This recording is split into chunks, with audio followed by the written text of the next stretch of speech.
Hi, guys. Welcome to the first CSM podcast. My name is Anthony Hansen, and I am from Clovis, California.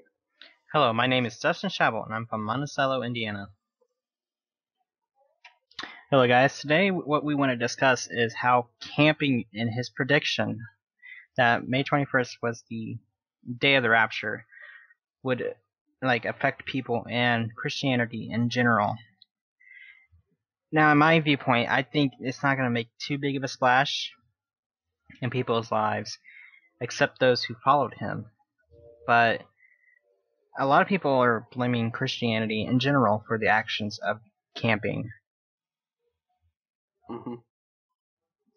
And I just don't see why that is happening when, he's done this in the past. And in 1994, he tried the exact same thing, but he failed to do so. He failed to create any uproar.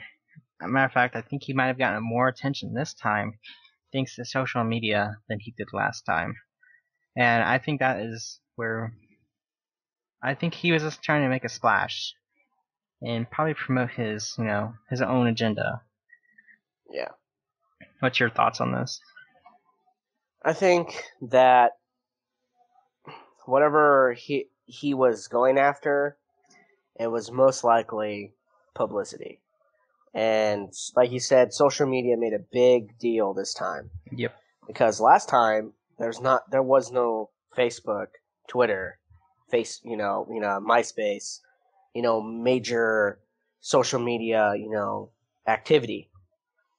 So this time, everyone's into social media. Everyone, is always on the go, finding out, quick information and everything. So him blasting out this whole thing could, very well just increase whatever he was trying to go for, And I think, like you said, I don't think it's really going to make that big of an impact, like a lot of people might think. I feel that, as him being, a Christian, or saying that he's a Christian, and that he knew so much about the Bible, and that he had studied this so well, and that he knew right then and there that this was going to be the day, I think that, right there, he should actually take it back and look at what he was doing, because that was, not correct whatsoever. Yeah, if you ever read the Bible, you would know. In the book of Matthew 24:36, the verse reads, "No one knows about that day or hour, not even the angels in heaven, nor the Son, but only the Father." And that pretty much defeats any prediction made by anyone about end time. In regards to the rapture in the Bible, because pretty much what that is saying is no one knows, not even the angels in heaven, but only God Himself knows when He is going to return. And that, to me, as soon as I heard someone was predicting the end, I turned to that, and that's all I used to write evidence. And no one could defeat that, because that is, if he was saying you had to read the Bible. In order to read the Bible, you could predict the end. But he was using the Bible as evidence for the prediction, but he seemed to craft the Bible to his own perspective. Yeah, his own perspective, because he skipped out Matthew 24:36. He skipped out Revelation, which Revelation lays out how the end days will be played out. And it gives exactly what needs to be in place for the end days to occur. And there are some key factors still missing. But he seemed to exclude parts that discredited his own claim, but used parts that he thought would fit into his claim. And you can't do that. And I mean, I think anyone with common sense saw this as another play of trying to get publicity. It certainly created a storm of social media activity. I mean, I saw Twitter explode. I mean, it was just another go-around publicity, and I really think what I don't understand, though, is why people are blaming Christianity completely as one group for his actions. I mean, you don't blame Islam for the actions of Osama bin Laden, Or Exactly. you don't blame all these religions for the action of one extremist. You blame the religion when the religion does something altogether. Exactly. And I think that's the issue. What do you think about that? To me, blaming Christianity altogether for the actions of camping is just stupid. Exactly. I feel like what you were saying exactly true. I mean, 9/11, Osama bin Laden, terrorist acts, in, the Middle East.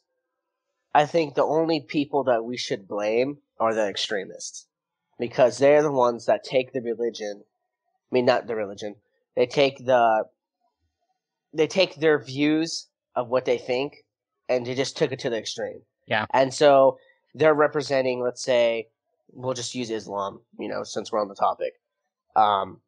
So they're representing Islam, and so, but they're the extremists. They're the ones that, they depict their religion wrong. They depict it for their, themselves, their own personal views on it, and it's usually so far off that, it causes more harm than good. And so then people just go there and they blame the whole religion because, like, oh, well, the religion's teaching all this wrong or whatever. And that's what they're trying to do with Christianity and this. And they're blaming it. They're saying, well, since camping did this, then all the Christians are, like this. They're reflecting his wrongs on everyone else. Yeah. And I think that's wrong. That's not correct. Yeah, that's true. It's just that these people are just like, pointing fingers with no reason. And I feel that I think the only harm that he has done is to people's beliefs on the truth. Yes. Like some pros, it did create some uproar because, some people actually did kind of sit back and think, well, I know this isn't true, but what if it was? Yeah. Like, would It I was be all in the ready? back of our minds, Would I be ready for, then that caused some people to, kind of change their ways up a little. Because, it is, any way you look at it, it is scary times that we live in. You could be a atheist and still agree that these times are a little shaky. And you just need to sit back and, kind of relax. retrace and just think about what you've done and try to reconcile with whoever you believe in. And I'm open to all faiths. I'm not going to sit here and bash faiths. Exactly. You just got to sit back and sometimes and think about what you've done. And if today the world did end, may it be the rapture or may it be, Muhammad coming, I don't know, Islam too well, or may it be, a meteorite coming down and crashing into Earth. Would you be happy with dying at that moment? What you've done, yeah. Yeah, would you be satisfied with your life to that point? And I think that's what caused some people to do, is to sit back and realize, okay, what if this did happen? Because, there's all this uproar about 2012 coming up, which is another event, which in my mind, it does have a little bit more credibility, because, NASA did say something will happen solar sun-wise, so it could create a little confusion. You had all the prophecies from the old days. All this stuff, I think it has a little bit more credibility than camping. Yeah. Camping's prophecy, but to me, it is really rough times. I think agnostics, atheists, everyone can agree on that it is rocky times, and his prophecy and his crusade kind of brought that into light. If only for the couple days it was. He was all over CNN, he was all over Fox, MSNBC, Twitter, Facebook. He was all over. But I think, if anything, it dragged the issue into the light, and it really got some people thinking. I think that's a real big benefit out of this. The cons outweigh it, though, but that's a big benefit, is that the fact that people now understand, and people now kind of step back a little and looked at their life, and if I did die today, would I be happy? Or if I did die today, what would I leave behind? Kind of those thoughts. Exactly, yeah. And I think that's a big benefit in the end. Again, the cons definitely outweigh it. You gotta sit back and look. He did cry wolf again after like Yeah. the incident. So I mean, his credibility is probably shot. Yeah, I totally agree with everything you said. And like you said, the pros were people, they looked at themselves and they're like, well, if today does end the whole world, like you said, are we happy with ourselves? Or whoever we pray to, you know, we have to start, maybe repenting for what we've done. And I think that that's like the brightest side of this that you could look at. For the cons, like you said, I mean, it could, it did shoot down people's, beliefs a little bit. Like, for the actual, like, if that day and time does come and people are telling them, this is the actual day and time. This is not a hoax. This is not, some wacko that's rose up out of nowhere and spewing their stuff. This is actual stuff, actually the actual event. And, maybe that will actually take some away from their belief on that Yeah, happening. like I mean, that leads back to the cry wolf scenario. I mean, he cried wolf twice. I mean, if any of Mm. us, the Antichrist comes out and peace is made, some of your peace treaty or anything, or a meteorite comes hurtling towards the earth, a lot of people are, really, are you telling the truth? I mean, we've been told this several times Yeah. before. And I think that's where the issue is going to lie in, is that's the biggest, like, fallout from this is credibility in general for all the religions. And, Yeah. it's going to make people pause next time they hear it because it's just something you don't want to go through. We always think about, what if the world ends today? But we don't ever really want to think about it. Like, it ends tomorrow. You never really want to get that into your mindset because that's a scary thought in general. I mean, I was reading everyone's Twitter feeds and stuff, and it's like some of them were actually legitimately scared when the earthquake started happening and the volcano in Yeah. Iceland went off. Some people were legitimately scared of it, and they were. I mean, it's just something you don't want to think about till time, and for some people, the time looked like it was last night, and they did what they had to do. Yeah. But I think in the end, it's nothing more than just a splash in the pond of religions go. I mean, yeah, you're gonna have maybe more believers or more disbelievers or whatever. But if anything, it's just a mere splash in the pond. Yeah. Well, this concludes our discussion.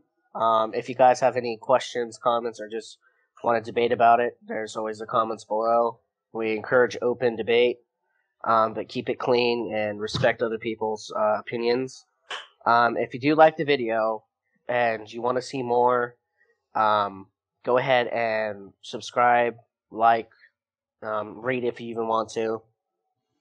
And we really appreciate your time watching our video, and there's a lot more coming. Yeah, definitely. Down the road, we will have more of a debate, a couple more debate style videos where we just go at each other. Mhm. It should be fun. But definitely like and subscribe if you want more. We also take suggestions, so just go ahead and Tell us let what you your think. let your voice be heard. That's what YouTube should be about, and that's what the internet should be about. So, Yep. till next time, see you guys later, and have fun. See ya.